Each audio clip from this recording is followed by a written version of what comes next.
Well, joining me now, tonight's market master, Larry McDonald, former Lehman vice president, current partner of DC Tripwire, also author of, look here, what I have, A Colossal Failure of Common Sense, the inside story of the Lehman collapse.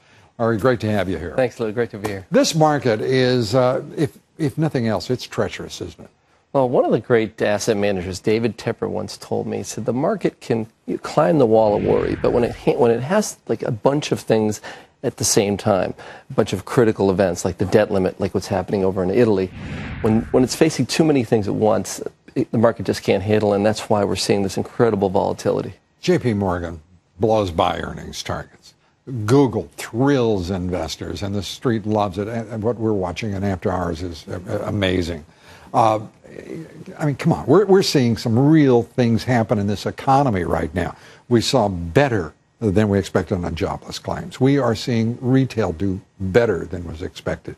We are actually even seeing some solid points. I'm not suggesting that we're at a bottom or anything of that nature in housing, but we're seeing some positives. And then I hear all sorts of managers say, well, I'm looking at emerging markets, this and that.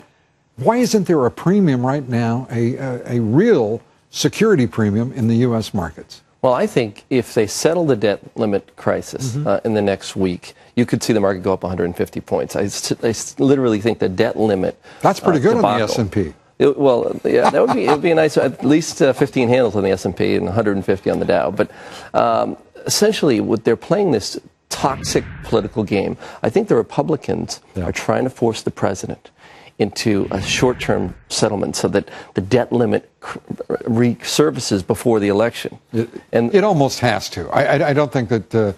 I don't think this president. First of all, his numbers. Talking with Karl Rove, Congressman King earlier. I mean, this president right now. You don't have to be a political savant to look at these poll numbers for the president. He can't play this game anymore.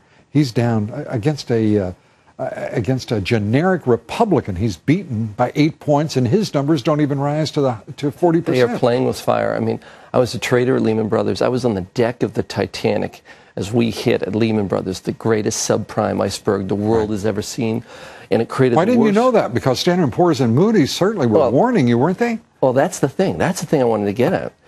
I think the rating agencies are playing with Europe and with the United States this great game of catchback and revenge. Yeah. Because they are literally holding Washington's feet to the fire with this downgrade yesterday. With this, it's not a downgrade, but it's a warning of a downgrade. Review. And the same thing in Europe. They're playing a much harder ratings game than they played on those CDOs in 2007, and that's shaking up the markets. Yeah. It's got to be having an effect now. And yet, as we talk about what is going to happen going forward, the real economy in this country, unfortunately, is every bit the laggard as are those rating agencies. What do you expect for this market, for investors, and for this economy? Because the big story here, despite all of this, are 25 million people in this country who are unemployed, underemployed, or have given up being employed.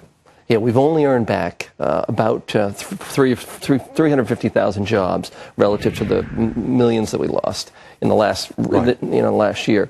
And if we don't fix the housing market with securitization, then the economy is just going to struggle along. And when you say securitization, what do you mean? Well, in 2007, there were 350 shadow banks that were lending money, these mortgage lenders, all around the country. They don't exist today. And so, in other words, we're back to a 1970s, 1980s lending platform. Right.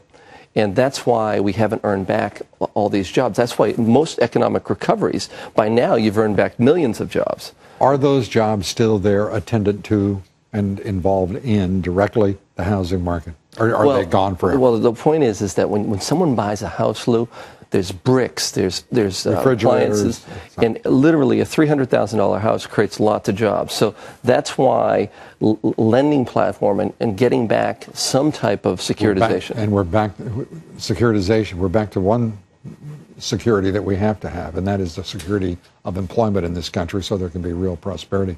Larry, it's great to talk with you. Thanks for being here. It was a pleasure.